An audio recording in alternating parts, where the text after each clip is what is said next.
Just right here. Yep. Another off game for Chase Young. Another tough time out there. Yeah, it was great having him back. Just at the end, when you knew it had to become a game where they were going to drop back and throw the ball. I mean, we went from pressuring to rushing three. Yeah. We rushed three on the last two. When you can do that and have guys in coverage, it's unbelievable.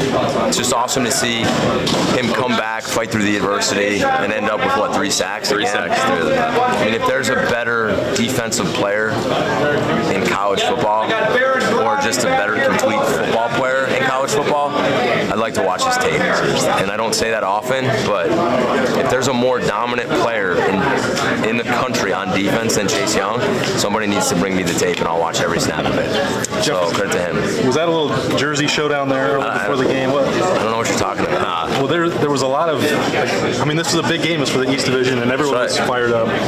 You know, what was it like for you out there pregame? Did you feel different? Oh yeah, it was. This was a special game for me. I haven't been involved in a game like this in a long time. You know, everything on the line, a chance to go to Indy, rivalry that I've seen from afar. I've watched this game many times on TV, whether it's been there or here.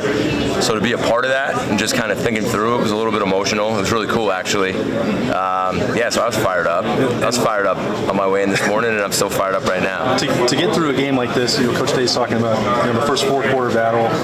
You guys obviously had pressure situations on defense, you won shutouts and everything before.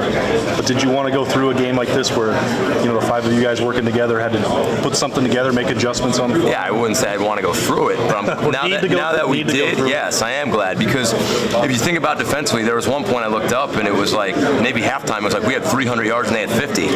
You know what I mean? And the game probably could have went in a different direction, and then we faced some adversity and we responded, and then there were times we didn't respond, but then we came back, because there was one point in this game when you kind of felt the tide turning in their favor a little bit, and then that's when we went back on D and we got to stop. So to me, yeah, that says a lot, because they haven't done that this year. We haven't had that opportunity this year. So it's a credit to the players, and it's awesome, and I'm glad we went through it now, because I think it tells us a lot about our football team and our staff, and I'm just really proud of those guys. How did Chase go from a really, really good player to just a ridiculously good player, do you think? Probably, I wasn't here last year, but combination of hard work, the way he practices, and the best D-line coach in America. So it's a credit to both of those guys.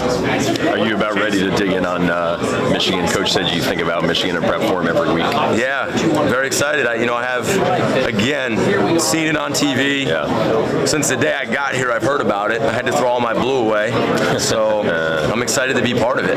Very excited. I'm blessed to be part of it. I mean, college football, 11-0, playing your rival in the last game of the regular season, I can't ask for anything else, and I can't wait to be part of that. And what that team did to Notre Dame was stunning. I assume that got your guys' attention? I haven't really studied them as much, so I'll check it out on film before I really make any comment on that.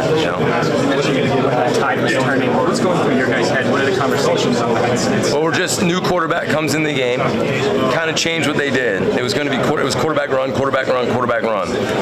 So at that point in the game, you're just deciding, do we want to get more aggressive? Eventually, they're going to have to throw the ball down the field, because if you watch, they could 3 yards, 4 yards, 3 yards. How long were they going to be able to do that, right? I mean, so when you watch the clock, you watch what our offense was starting to do, you watch the score, there was a fine line between all of a sudden being really aggressive and maybe being vulnerable to a big play, or just doing some different things to try to slow it down, try to stop it, because they did a good job. I think Ricky Ronnie did a nice job when the backup came in, and we made some adjustments at the end that obviously helped us out, but it was a fine line between be super aggressive or continue to do what you're doing and be confident.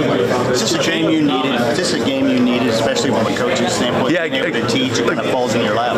Again, I do think it's a game you hope that happens earlier in the season and not at this point, but yeah, I mean, we haven't really had a game yet where we've seen adversity, and again, it was like the tide's going to turn, the tide, and bam, we got them right back, and it says everything about them. We can go back, watch the tape, coach them hard, but yeah, to get the win and be able to learn from that, I think it will benefit us.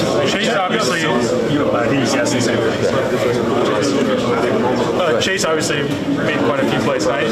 3 sacks, 4 tackles for loss. Was there any play in particular you thought that was really important? Just at the end of the game, it was finally to the point where we knew they had to drop back and throw the ball. And at that point, we were rushing 3. It might have looked like we were pressuring, but we weren't. It was a 3-man rush. So for them to finish off the game like they did, that whole series is impressive. Pete Werner's game today matched up seemingly one-on-one all day with Fire. How impressive was that? Really impressive. He was matched up with him at times, and I thought they had a really good plan. Sorry about that.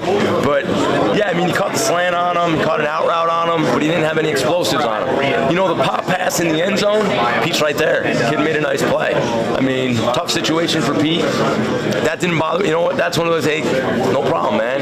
Fuller was right there. Pete's right there. He's a good player. But 10 tackles for Pete. Guarded that guy most of the day. Played physical. Pete Werner's a great football player that, in my mind, is still underrated. And then before the game, the scrum between the 2 teams, after everybody got away, you had a smile on your face. I don't even know what scrum you're talking about. I wasn't part of that. You're just standing there with a big smile on your face. That's not true. Was it somebody else? I don't even remember that. I just was getting ready for the game at that point. Jeff, you have so many good guys on defense. When you had Chase there, what does it allow you to do that maybe you don't do when Chase is? Well, like I said, it allows you at times to rush 3. It allows you to move them around. It allows you to put more in coverage, and it takes away deep developing routes. It's hard to drop back and sit in the pocket and throw the ball down the field on deeper developing routes with him in the game. And then when you get into an end of a game where you know they're going to throw the football, I mean, you could see it. I think everybody in the stadium was probably watching him, right? And he came through. So all that, the D lineman, Chase, he's an incredible player. And like I said earlier, if there's a more dominant player in the country on defense, bring me the tape. Go ahead. I'm sorry. He's asked no, go ahead. Come on. 5 years ago, before you guys were here, Jay Sean Cornell and Justin Hilliard planned to commit together on the same day, and it was a huge event that day for Ohio State just because they were 5 and 4-star kids. Obviously, it's taken them some years to get to this point. When you get to this point and make 2 of the biggest defensive stops in the game together as best friends, is that something special? To me, it says everything about what this program and what those kids are all about. It's, those 2 are really solid players, and like Justin, for example, has just fought back from injury, worked, never gave up. At times he probably could have, and then he probably has the biggest play of the game today on that interception. You can't say as a coach how proud you are of that, because that exemplifies you. Everybody looks at the superstars, right? Today was his day, and that's what college football is all about. That's what life's all about. His work, his perseverance, and then he comes up with that play. Are you kidding me? He'll remember that for the rest of his life, and so will everybody here.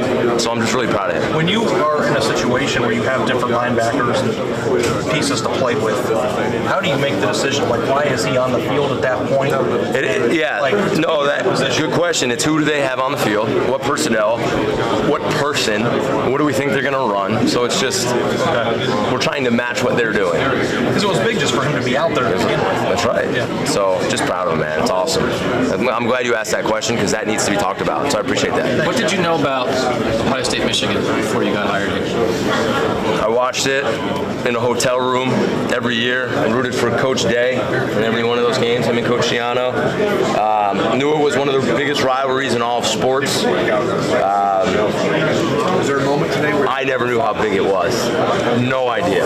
None. The day I got here, I learned what it was all about. What is it that makes it land that now I kind of get this now? Well, to me, it's part of our culture. That's the game. You don't wear blue in our office. You don't say the word. You have periods against them. You have things dedicated to them. That's the game. You've been lots of places where that team has a rival. Has anything in your past? I've never seen anything. No, this is it. I'd love to see one bigger in all sports. Seriously. I mean, you can say there are, but I'd like to see one. What have you learned from Al and Trey? What have they said about it? What have you learned from them? We haven't talked too much in detail. Just honestly, I'll probably talk about that. You can ask me later in the week about that one. Are you this week? What's that? Can you be out this week? Can we talk to you this week? That's Jerry. He'll know the answer to that. I never know my schedules. Hey, Coach, what was your message to the seniors, especially the defensive seniors that were leaving? If you could just the message from the beginning of the week, we weren't gonna lose this game for them. We were gonna win the game for them.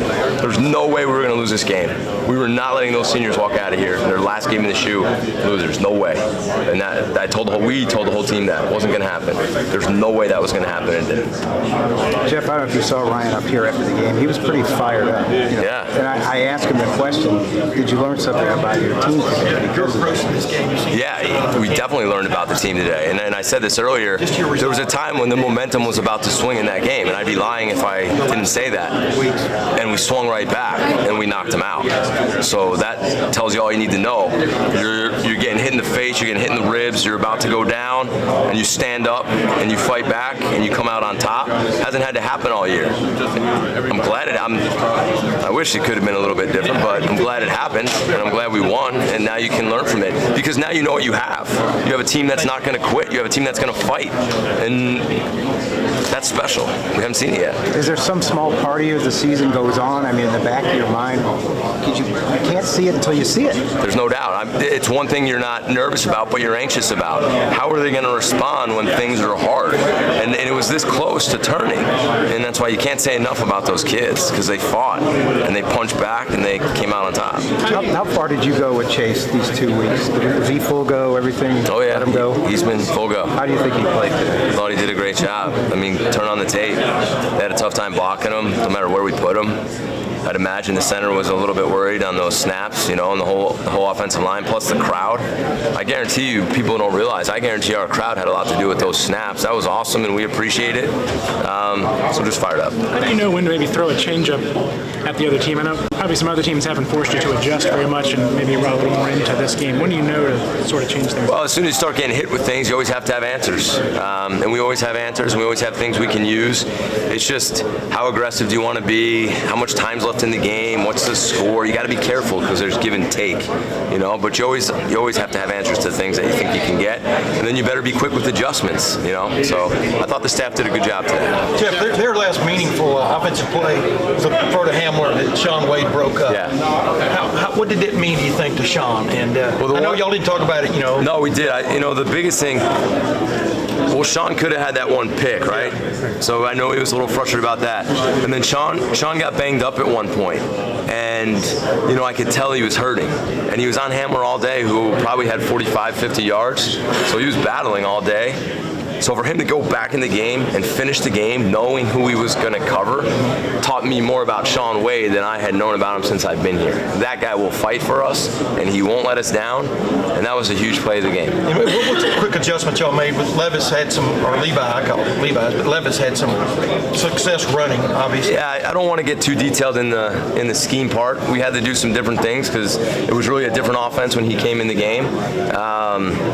So we made some adjustments. We did some things up front, and it helped at the end. Jonathan Cooper's going to redshirt the rest of this year. So what are your thoughts on that? And second, how will you decide? He has one more game he can play. Yeah, let's hold off on that one for next week. All right, just so I'm 100% sure on something. And again, I hope you understand. I'm not being disrespectful. Jeff, going to that last play. Rashad Berry was on the field. Zach Harris was on the field. Justin Haynes was on the field. If you thought 9 weeks ago they were the biggest play of the year, that those are the guys that would be on the field, I mean, what does it say about just the growth of the defense? Even though in a game where there was some little... I think it says, what I think it does is I think it says something about the whole team and the whole culture here. And guys who work hard and guys who don't give up. And guys who all of a sudden are playing a different position because they believe in us and they believe in Coach Day and they believe in the program. And they just keep working, and all of a sudden they find themselves in a position they don't even necessarily play in one of the biggest games of the year and have an impact. I mean, that's college football, and that's what it's all about. And that's what Ohio State's all about. That's why this is such a great place. And I'm so happy for all those guys, and I hope they remember that forever. Jeff, what does it say about Chase that he doesn't play for 2 weeks, and then he comes right back today and plays at such a high level as he did today? Kind of like what I said earlier. Bring me tape of a better defensive player in college football, a more dominant player in college football. and me and you can sit down and watch it together. Did you see anything different from him in the week leading up to this game? No, same guy. You know, battled through the tough time, practiced, saw the same guy we did against Wisconsin. Maybe a twitch faster. You guys had Pete on fire weeks for most of it, but then Wade a little bit. Yes. What's the decision making when you have a tight end like that? Yeah, that's a good question because I've been thinking about that all week. So we kept going back and forth and down, distance, field position, personnel, how's he doing? Because Pete was doing a good job. I mean, we weren't going to worry about a quick out route. They threw the one goal ball on him. Have total confidence in Pete. A couple times we switched it up just to give him a different look and put Sean on him, but just things based on down distance and tendencies. And he's going to get some catches, but he didn't do anything to really hurt you. No, just kind of like Hamler, right? He had 40, 45 yards. He's a good player. But I believe we eliminated most of the explosives in the pass game, and that's what we talk about. You can't get frustrated with a 5-yard catch or a slant, and sometimes I do just because you want to win every play, but you can't do that. Like, they're going to catch those on you. Just tackle them, line up, and play again because they're not going to drive the length of the field on us doing that. There was a play, I think a run up the middle, maybe for like 13 yards. Jordan came up from the safety spot. Great play. Tackle. And I said, that to me, I've seen that play hit Ohio State for 50 sometimes. Right. Jordan's the eraser. He has to erase mistakes. That's what he's done all year. I probably should total up the yards that he has saved us by doing that, but I'd love for one of you to be in that position with all green grass and a ball carrier coming at you full speed with no help. So think about that tackle for a second and the position that kid's in and how many of those he's made. That's impressive. And that's when you're talking about, you guys really have not given up the explosive this year. He's erased. He's the eraser. Potential of a lot of those. That's right. That used to be in the box score. You should bring it back. We should. TD save was in the end. That's a good point. I never even knew that. 2 more, anybody, or am I good? We good? Guys, good. Thanks a lot.